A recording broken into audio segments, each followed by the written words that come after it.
on our YouTube live stream. And what is so exciting is that usually we are only able to talk between Gabi and I on this YouTube live part, and our author is present in the Instagram live with the Psy community. Unfortunately, or fortunately, depending on how you look at it, Dr. Rebecca Carter, who is our guest today, had a little bit of connectivity issues. And so we were able to bring her on to this Google Hangout. So Rebecca, it's great to see you again. Hello, thank you. It's great to be here. So, and we also have Gabi Serrato Marks. Hi. Yay. So we explain this usually every single time. The Psy community hosts, and now they're hosting this whole YouTube project called Nexus, which I think is really amazing. We can get into that later. But part of that is hosting our show, which is called Fresh Press Science, where Gabi Serrato Marks and I get to sit down and read a paper about something that we know nothing about, essentially. So I am a microbiologist, and Gabi is a paleoclimatologist. Is that right? Yeah. Okay. Yeah, I'll take that. Okay. Yeah. Rocks and stuff. So, and today we invited on Dr. Rebecca Carter to tell us about data science and statistics and antibiotic resistance and all this different stuff that's really cool that we wanted to learn more about. So, Rebecca, would you tell us the title of the paper if you have it in front of you? I believe that you're right. It is a mouthful. It's a pilot study of a mixed methods approach to examine the perceptions of antibiotic resistance in American nursing homes. I believe that was the whole thing. All right. Yeah. I realized as soon as I asked that, that's like a horrible question, because everyone I've ever asked what their title of their paper is, they're like, it had 47 titles. It finally got published. I never looked at it again. Yes. Usually a title is decided by committee. Yeah. So when did you publish this? This was published over almost 2 years ago, in 2016. Okay. Very cool. Yeah, so it's Mixed Methods Pilot Study to Assess Perceptions of Antimicrobial Stewardship in Nursing Homes. And so usually what Gabi and I do is we talk about a little bit of why we care about this. And so Gabi, why were you interested in this? Why do we think this was cool? I'm that person who, when I'm sick, I go to the doctor and I'm like, no, I want antibiotics. Like, I'm the problem, and I am aware of that. Well, I wasn't so much aware of that, but now I really feel like I understand better why that's not good. But I was interested in it because I didn't really understand like what the problem is there. Like, why is it bad to ask firmly for antibiotics? Because antibiotics have in some cases can have the illusion of harmlessness, and that's an important misconception to address. So I'm glad you're talking about it. So yeah, that's what made me really interested in it, because I'm the problem. Well, I totally understand that, because so I am a microbiologist, so I came clean on the Instagram live that I do know something about bacterial antibiotic resistance. I actually know like a good amount about that, but I don't know anything about the data science or how, like, anything having to actually do with its implementation. I understand the mechanisms that bacterial resistance to antibiotics is a naturally occurring thing, and that it's made worse or it's kind of perpetuated by different practices. But Rebecca, could you remind us, like, what about nursing homes kind of creates this perfect storm for increased antibiotic resistance or kind of problems with stewardship? So unlike hospitals, nursing homes do have an aspect where they are caring for the residents' need, and it's a home for them. They're always there. Also, the residents there are the frailest of the frail. They have a lot of comorbidities. They're more likely to they're more vulnerable to infections. Because they're more vulnerable to infections, antibiotics are used far more frequently in that environment. And so an antibiotic-rich environment tends to put selective pressure on for bacteria to become resistant. Can you say the word that you sent us about how their immune system changes when they get older? Actually, wait, before you say it, yeah. Susanna, you try to say it. Wait, which word is this? I'll try. Immunosenescence. Immunosenescence. You sound like a broken tree. Say it 5 times fast. Immunosenescence. Immunosenescence. Okay, and that is when. Oh, let me try, and you tell me how wrong I am. Okay. That's when you're old and your immune system gets worse. In a sense, your immune system starts to deteriorate as a function of age. Yes, that is the more clinical way. Yes, exactly. All right, I'll take that. Mm-hmm. Close enough. Mm-hmm. Okay, so one more immunosenescence. Immunosenescence. Okay, the opposite of what I said. Okay, and so this is good because we usually do kind of a jargon part where we talk about words in the paper that may be totally normal in the field, but a random person is not going to understand. The word that threw me off was triangulation, because I understand and I thought like the first thing that came to mind was like Amelia Earhart getting lost in the ocean. We need to triangulate, and that is probably not what it's about.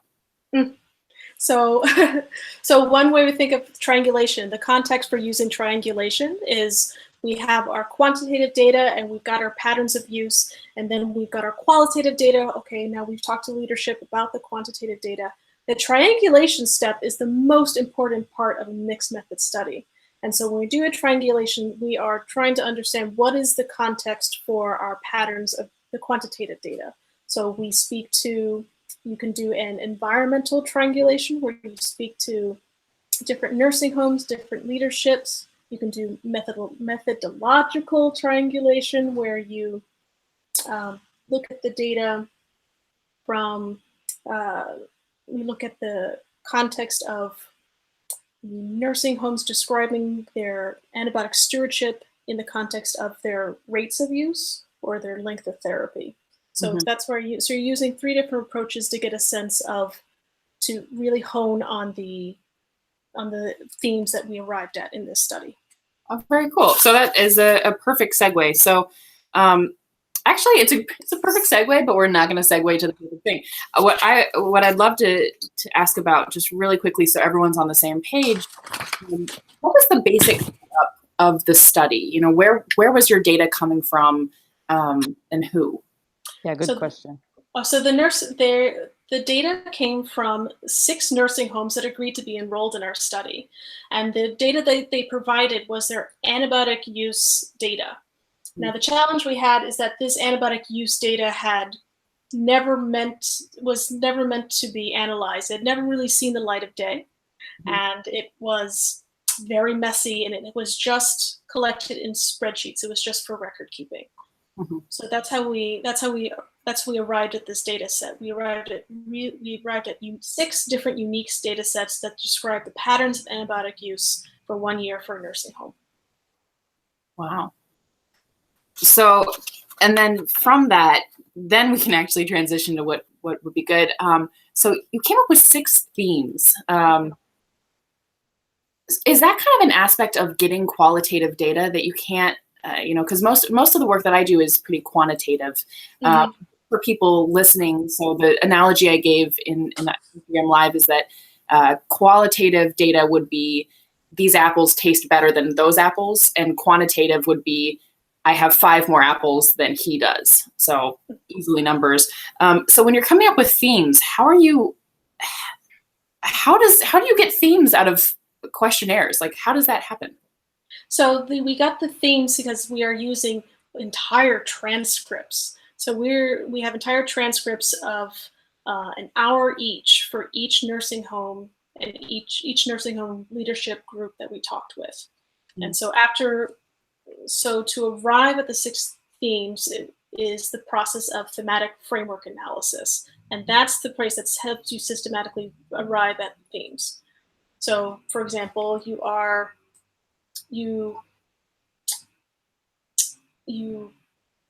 familiarize yourself with all the transcripts, and then you go line by line, and you start to get a sense of, this is the joy of qualitative research, where you are coding each individual line. You start to get a sense of what the general themes are, and this is where you build an informational matrix where you are charting, okay, these are the facilities that had this kind of they touched on this topic in this area, and now we put it into context of what we know about their patterns of use. So that's what made this a behemoth of a study to do, but it made it so worth it that we could meet the nursing homes where they are.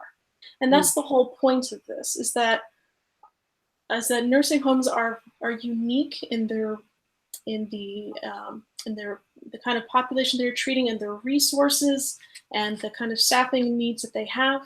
And the saying is, like, once you step in one nursing home, you've just been in one nursing home. Each one is unique. And so that's what we're able to do here. Even though it was a huge Indiana Jones style investigation of tying everything together, we could come up with targeted approaches that were appropriate for these nursing homes rather than making assumptions about them. I almost feel like that helps to articulate why there are 6 themes as opposed to, for like, maybe my research, at least, I don't know about yours, Susanna, but I usually would come up with like 1, maybe 2 conclusions. Like it would be hard for a lot of my data sets to be like, here's 6 different great conclusions I came up with. A lot of the time it's going to be much more like targeted and small. Yeah, absolutely. Well, and that was, Rebecca, that was a question I was going to ask too, is that, that you call this a pilot study, and that kind of indicates that future studies probably can and maybe should be done. What did you get from this study that would inform a larger study? What do you think could be done differently, or do you think it's necessary to do a larger study? Is there a way to do that? Also, can I just say, this is a giant pilot study, so huge respect to you. Like, thank you. This is not like a case study. This is not like oops, you went out and like talked to one person. No, this is a mountain of work. You hit it hard on the pilot. Yeah, I ignored that part of it. But okay, sorry, I had to say that. Okay, so the question is, let me see if I can. What was the question? That was, how is this a pilot? Or what do I expect this pilot study to be in the future? Or yeah, or what's your next step? How would you like scale this up? How does this inform a larger study? So an important, useful part, a really informative aspect of this study was the comparative feedback. It was the aspect of discussing the patterns of use with the leadership of these facilities and answering any questions they may have or misconceptions they may have. So that's one important takeaway point. But in terms of future studies, what we found is that we now know the kind of data that we needed to ask for. And this was a later aspect of my thesis of their pharmaceutical invoice data. My thesis involved developing a methodology to extract useful information of patterns of antibiotic use from pharmaceutical invoice data of these nursing homes. Okay. Cool. Would that be more regulated? Because one thing you told us, and one thing that I did notice in your schematic setup, is that you were getting data in all different ways. Even your quantitative data, it's not as though it was a form that people were sending back. Mm-hmm. And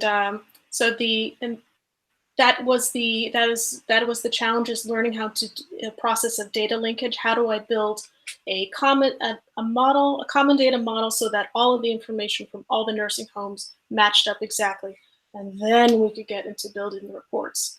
A really important thing about the reports, even if we did no other intervention, is that this was the first time these nursing homes saw their use ranked against each other, and that's very effective. That's a very effective way of starting the conversation with nursing homes about, why are you using in this way? How can we help? How can we bring stewardship to the forefront and improve its use in your facility? Here's where you're at. So.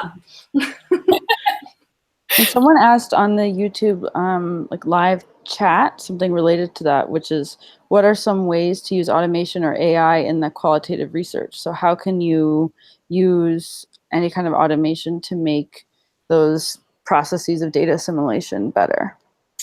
Meaning, so using artificial intelligence for the data cleaning part or for the analysis part? Maybe both. You could tell us about tell us about what you did, because I know it's really cool. Everyone else might not have heard about it yet. So I think, one way, if we wanted to look at the results and we wanted to examine if we wanted to look at emergent latent themes that were in the text, one way to do that is to I mean, that is an opportunity to do some statistical pattern recognition or natural language processing. That's one really cool way to look at it, because there are really fascinating themes and entities in what people embedded in what people say about their work and what they say about stewardship. But in terms of how I use these kind of approaches for linking the data and cleaning the data, one of the most important one of the most important tools I used was called, has a different name now, but it's called Open Refine. And so that was a really serious programming tool that allowed me to pull apart all of the messy data and bring it back together again using different queries. So I had a question. You have your 6 themes, but I thought it was interesting to me that right in the front of the paper in the results, you did bring up that all of these nursing homes reported pressure from well-intentioned family members, and something that kind of Gabi brought up of who's pressuring whom, and is there any way to kind of resist that? Because I think it's a totally human response to see someone in pain and want to do anything you can to help them. How do you advise people to resist that pressure? You're absolutely right, and antibiotics are a very powerful drug, and we want to use them for the right reason. And our challenge is that we want to encourage providers to write for an antibiotic for the right reason. So if the infection is bacterial, then we have a conversation of how long. And some of the pressure that may come from family members is that they want their loved one to be evaluated if they sense any changes in symptoms with their loved one, like if there may be confusion. And so we need to be able to support medical providers and nurses so that they know that they can have that conversation with their patients and their families of what would be an appropriate use for antibiotic, as well as work with patients and their families and say, here's where an antibiotic will work, and here where it won't work. Sometimes a cold is just gonna be, it's 10 days, it's just gonna suck. And sometimes if you've got a strep throat, an antibiotic is not gonna do anything. It's just having an empathetic conversation with them. But there is a tremendous amount of pressure from families. That's brand new news to me, that strep is not always bacterial. Or I guess like a sore throat, I guess. I guess I knew that. Yeah. I think a sore throat it's going to come from all different places. Usually if you get like a strep positive result, then it could be treatable by antibiotics, but it might also depend on who you are. And sinus infections, sometimes those are only viral, no matter how horrible they are. There's nothing they can do. Yeah, and I mean, everyone's been in that position where you're like, I would do anything. I would just do anything I need to do so I could breathe out of my face again. And I can only imagine that is tenfold when you're seeing a family member in pain. And I'm sure that there's, you talk a lot about these are the frailest of the frail. These are people who are living out the last percentage of their life. And I think that there could be really reasonably be this pull to just kind of do whatever you can, even if it doesn't work. Is that actually significantly bad? Is there, do we think this is a source of antibiotic resistance? Does it matter? That's a wonderful question. And in terms of does it do anything? Is it really causing any harm? And the answer is it is absolutely putting pressure on resistance within a hospital, and this can have far-reaching implications, both within the nursing home, of residents being having resistance to many different types of antibiotics, to that kind of nasty bacteria transferring and spreading on the handrail, spreading to different families. The antibiotic therapy is meant for treating It's meant for treating, not to be a just-in-case response, and that's what's really important here. Not to be used for prophylaxis. Sure. And that's the hard thing, to move away from that kind of culture and move away from that kind of expectations. Sometimes medical providers may feel pressure to prescribe an antibiotic because they fear litigation. They fear from the family members for what they fear is withholding treatment, and that's something else to consider. Wow. Wow. I mean, but it makes sense, right? Because you did say at the start that these patients often go between the nursing homes and the hospital. So it's not as though if we're building an antibiotic resistant reservoir in the nursing home that it's going to be isolated there. You know, this is going to be transiting back and forth to other vulnerable populations. Exactly. And this was a theme in the paper that was really important, was the that stewardship in nursing homes was impacted by external influences. And these are specialists, and these are prescriptions written from emergency rooms. And you can imagine how confusing that might be for a family member if a specialist says, this is what your loved one needs, even if it may not be appropriate or necessary. How hard that can be to understand, because we look to our medical providers for their expertise. Someone did ask in the chat also, like, what illnesses did the nursing home see, or did you get out of the qualitative interviews that you did? Like, what illnesses were driving people to either request antibiotics or to be prescribed antibiotics? Like, did they have coughs? Why was everybody so sick? Okay, and I really love. So this actually is a great question, because it points to a huge challenge I had, that there was no patient level information. So I did not know why they were prescribed. I only know that something was prescribed at all. And this created an enormous amount of challenges when we were trying to have this discussion with the nursing home leadership, as well as look at the rates of therapy. So I'd love to know more, but we can find that information more readily in hospitals that have electronic medical records. And then there are robust studies of nursing homes in Canada, such by Nick Danneman, that are excellent. But nursing homes don't actually necessarily have electronic medical records at all. Like, we make a lot of assumptions of what the kind of data that nursing homes have. We don't know. This is why studying nursing homes in the U.S. is so important. We don't know what they're doing. Mm-hmm. It's a little scary. Mm-hmm.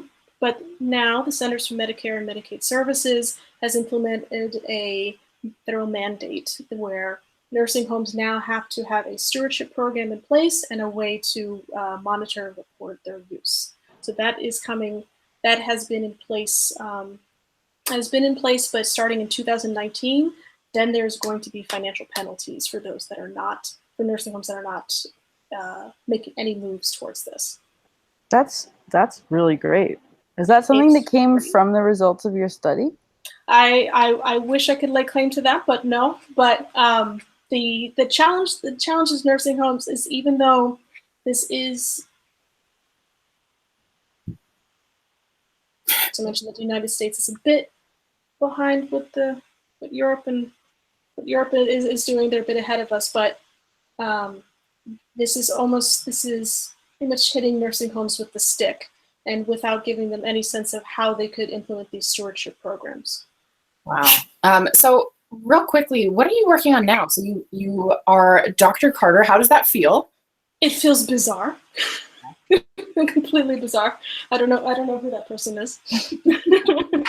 Well, congratulations, because that's so I know from your Instagram videos that you recently got licensed as an LLC, and what are you doing?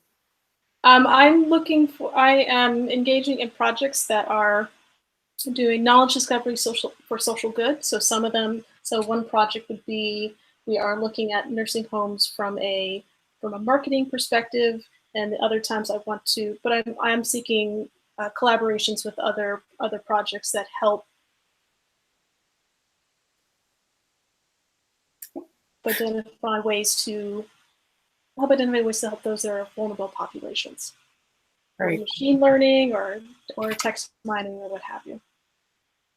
That's awesome. Oh, I've got a dog. Hi. So, I love how much of a part of Fresh Press Science your dogs are. They're a fixture at this point. Entire life. Yeah, there's no way to keep them out of it. So They should be the mascots. they should be mascots. They are. So if someone if someone wanted to learn more, either about what you do or about this kind of study, what is your handle? How can we find you? And is it cool if people send you questions? Oh, absolutely. They're more than welcome to it. I'd love more questions. So my handle on Instagram and Twitter is rcstat. And then my research website is RebeccaRCarter.com. Awesome. All right. Well, I don't have any more questions. How about you, Gabi? I think I've already been scared straight a little bit into no longer asking for antibiotics. So thank you, Dr. Carter, for that. Yeah, look at you go. There we go. We've changed one mind. And I'll ask for a short course. That's what I'm Ask going for to a do. short course. I learned that. Yeah, everybody, if you think you have, or if you're being told you have a bacterial infection, the pro tip that I learned today is to ask for a short course of antibiotics if they're going to give you one. Cool. Right? All right. Yeah. All right, we've learned something today. Awesome. Thank you so much for doing this with us, Rebecca. Thank you. I'm so glad we could all talk about this, and I'm glad we could talk about the sexy topic of smart use of antibiotics. Yeah, we didn't get as creative as last time with the crow research. So thank you. I did make a point to Rebecca on Instagram though that like this is a sexy topic if we think of the fact that if everyone has antibiotic resistance gonorrhea, which is a big problem right now, then this will be the sexiest topic ever because we'll all need to know about it. Otherwise, That's a great point. Yeah. Also, if you have requests for future topics, let us know in the comments. And there's also a link to a form where you can suggest topics or people or volunteer yourself to be on a future Fresh Press Science episode. Yeah, exactly. We're definitely looking for more people. And as long as you have been an author somewhere on the paper, you don't have to be the first author. Just if you're an author on there and you're willing to chat with us, we would love to learn more interesting science. All right, with that, I'm going to stop our broadcast. But thank you all for joining us. We have a couple people still watching. So bye, everyone. Bye.